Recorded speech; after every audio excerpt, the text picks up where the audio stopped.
नमस्कार दोस्तों। आज हम मर्चेंट नेवी के कुछ ऐसे हीरोज के बारे में बात करेंगे जिनके बारे में आपने शायद ही सुना होगा। यह वे गहरे समुंदर के सिपाही हैं जिनके साहस और समर्पण की कहानियां हमें प्रेरित करती हैं। ये कहानियां आपको प्रेरणा और हिम्मत से भर देंगी। तो चलिए शुरू करते हैं। दोस्तों, आज हम शुरुआत करते हैं एक ऐसे नाम से जिसके जिक्र से दुश्मन के होश उड़ जाते थे। यह कहानी है एक ऐसे वीर की जिन्होंने समुंदर में अपनी बहादुरी से इतिहास रच दिया। Captain Frederick John Walker. World war II के दौरान जब नाजी जर्मनी की यू बोट्स अटलांटिक समुंदर में कहर बरपा रही थी, तब कैप्टन वॉकर एक रोशनी की किरण बनकर उभरे। उन्होंने अपनी सूझबूझ और हिम्मत से दुश्मन को हर मोड़ पर मात दी। उन्हें यू बोट किलर के नाम से जाना जाता था। यह नाम उनकी वीरता और दुश्मन के प्रति उनके संकल्प को दर्शाता है। कैप्टन वॉकर की रॉयल नेवी में कोई खास पहचान नहीं थी, लेकिन उनकी एंटी सबमरीन वॉरफेयर की समझ और लीडरशिप स्किल्स लाजवाब थी। उन्होंने अपने दिमाग और दिल से हर जुंग को जीता। उन्होंने कॉन्वॉय एस्कॉर्ट टैक्टिक्स में कमाल की दिशा दीपान दिखाया, जिसे दुश्मन की नौकें बेआसरे हो गई। यह उनकी सूझबूझ और युद्ध नीति का प्रतीक था। कैप्टन वॉकर ने 30 से ज्यादा यूबोट्स को दबाया, जो एक रिकॉर्ड है। ये उनकी हिम्मत और युद्ध नीति का जीता जागता सबूत है। उनकी सबसे बड़ी कामयाबी 1941 में थी, जब उन्होंने जर्मन सबमरीन U-103 को दबाया। ये जीत उनकी युद्ध नीति और वीरता का प्रतीक थी। कैप्टन वॉकर सिर्फ एक कमांडर नहीं थे, बल्कि एक प्रेरणा भी थे। उन्होंने अपने साथियों को हमेशा प्रेरित किया और उन्हें जीत की राह दिखाई। उनकी वीरता की मिसाल आज भी मर्चेंट नेवी के जवानों को प्रेरित करती है। कैप्टन वॉकर का नाम हमेशा इतिहास के पन्नों में अमर रहेगा।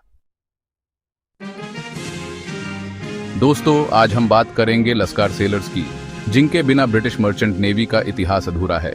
ये वे भर्तिया नाविक थे जो सदियों से समुद्र की मोहब्बत में अपना घर बार छोड़कर दूर देशों का सफर करते थे। ब्रिटिश राज के दौरान लश्कर सेलर्स की मांग बहुत बढ़ गई थी। उनकी समुद्र की गहरी समाज, मेहनत और ईमानदारी के लिए उन्हें सराहा जाता था। वर्ल्ड वॉर I और II के दौरान लश्कर सेलर्स ने अपनी जान की परवाह न करते हुए अपना फर्ज निभाया। दुश्मन के हमलों के खौफ के बावजूद वे रशान, हथियार और फौजी सामान लेकर यूरोप जाते थे। कई लश्कर सेलर्स ने अपनी जान गंवाई, लेकिन अपने हौसले को कभी कमजोर नहीं होने दिया। अफसोस की बात है कि इतिहास में लश्कर सेलर्स के योगदान को भुलाया गया है। उनकी कहानियां वीरता, त्याग और समर्पण की कहानियां हैं। दोस्तों, आज हम वर्ल्ड वॉर II के एक ऐसे घातना की बात करेंगे जो इंसानी हिम्मत और साहस की मिसाल है।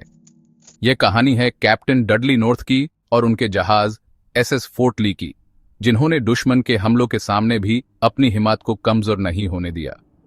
फरवरी 1942 में SS फोर्ट ली अटलांटिक समुंदर में राशन लेकर जा रहा था। अचानक ही जर्मन यूबोट U-108 ने जहाज पर टॉर्पेडो से हमला कर दिया। जहाज में आग लग गई और चारों तरफ धुआं ही धुआं फैल गया। कैप्टन नॉर्थ ने स्थिति को संभालते हुए अपने क्रू को बचने के लिए आदेश दिया, लेकिन जहाज बुरी तरह से क्षतिग्रस्त हो चुका था और डूबने लगा था।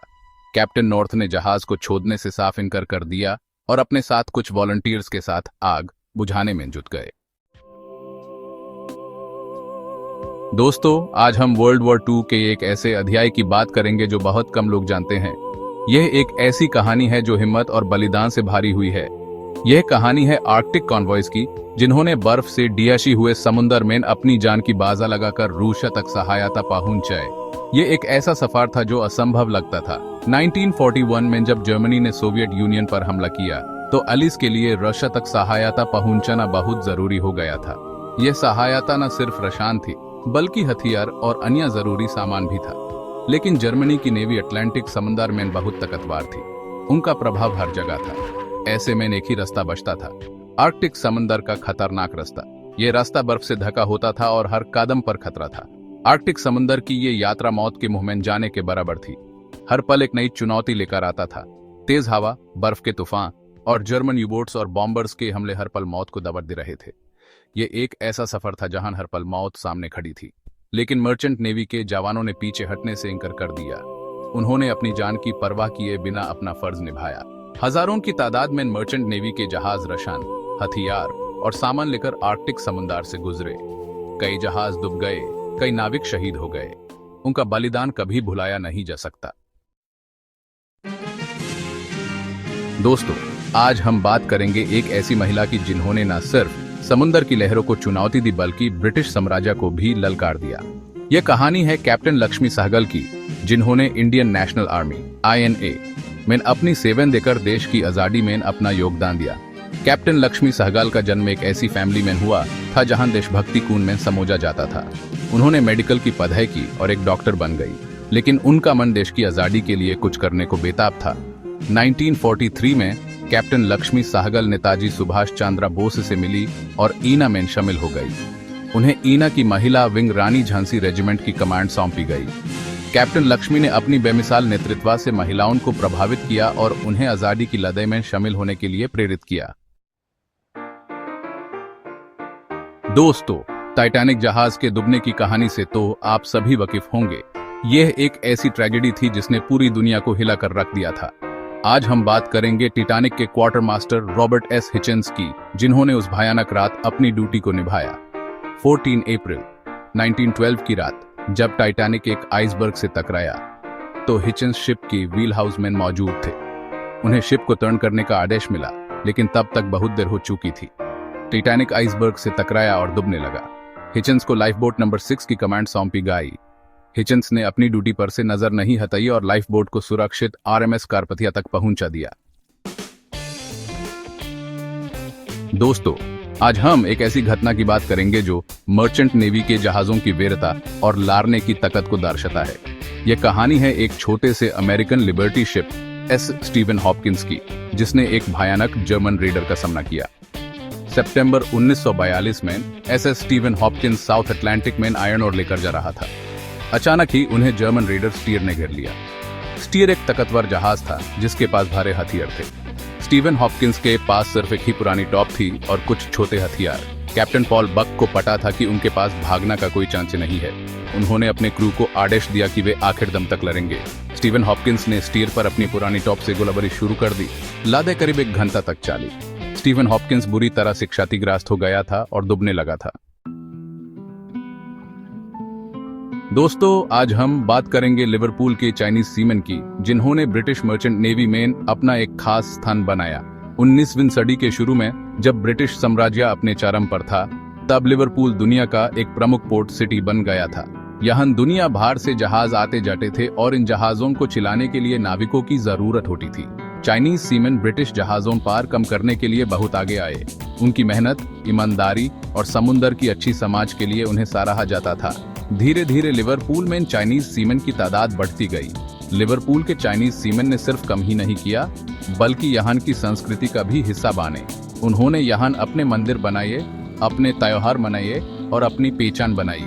वर्ल्ड वॉर 2 के दौरान लिवरपूल के चाइनीज सीमैन ने भी अपनी जान की बाजी लगाकर ब्रिटिश मर्चेंट नेवी का साथ दिया। दोस्तों, आज हम बात करेंगे एक ऐसी शख्सियत की, जिन्होंने न सिर्फ समुद्र की लहरों को पार किया बल्कि समाज की नकारात्मक सोच को भी मट दी। यह कहानी है कैप्टन ह्यू मुल्जक की, जो वर्ल्ड वॉर 2 के दौरान यूनाइटेड स्टेट्स मर्चेंट मरीन के पहले black captain Ben. Captain Mulzac का जन्म Caribbean island of Saint Vincent में हुआ था। उन्होंने छोटी उम्र में ही समुद्र का रुख किया और अपनी मेहनत और काबिलियत से ऊपर बढ़ते गए, लेकिन उनके सामने एक बड़ी दीवार थी, रंग-भेद। उस जमाने में यूनाइटेड स्टेट्स में कला होने का मतलब था बहुत सी सीमाओं का सामना करना। वर्ल्ड वॉर 2 के दौरान जब यूनाइटेड स्टेट्स को नाविकों की सख्त जरूरत थी, तब कैप्टन मुल्जक को कैप्टन बनने का मौका मिला। उन्हें liberty ship SS. Booker T Washington की कमांड सौंपी गई।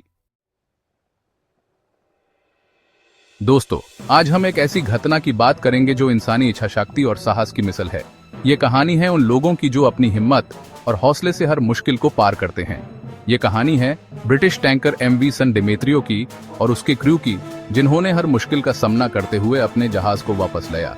उन्होंने अपनी जान की परवाह किए बिना अपने फर्ज को पहले रखा। नवंबर 1940 में MV सन डेमेत्रियो अटलांटिक समुद्र में तेल लेकर जा रहा था। समुद्र की लहरों से लटते हुए यह जहाज अपनी मंजिल की तरफ बढ़ रहा था। अचानक ही जर्मन बैटलशिप एडमिरल शीर ने जहाज पर हमला कर दिया। यह हमला इतना अचानक था कि क्रू को संभालने का मौका भी नहीं मिला। जहाज में आग लग गई और क्रू को लाइफ बोट्स में सवार होना पड़ा। आग इतनी भयानक थी कि उन्हें तुरंत फैसला लेना पड़ा। लाइफ बोट्स में सवार होने के बाद क्रू को पता चला कि उनका कैप्टन जहाज पर ही रह गया है। यह सुनते ही सबके होश उड़ गए।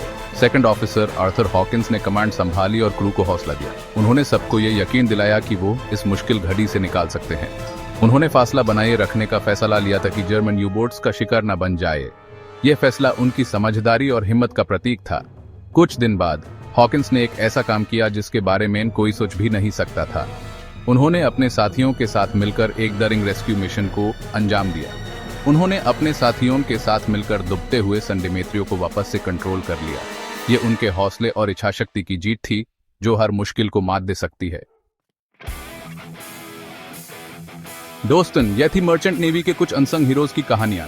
ये वे लोग हैं जो हमारी नजर में शायद कभी नहीं आते, लेकिन इनके बिना हमारी जिंदगी अधूरी है। अगर आपको ये वीडियो पसंद आई हो तो लाइक और शेयर जरूर करें, और ऐसे ही और वीडियोस के लिए हमारे चैनल को सब्सक्राइब करना ना भूलें।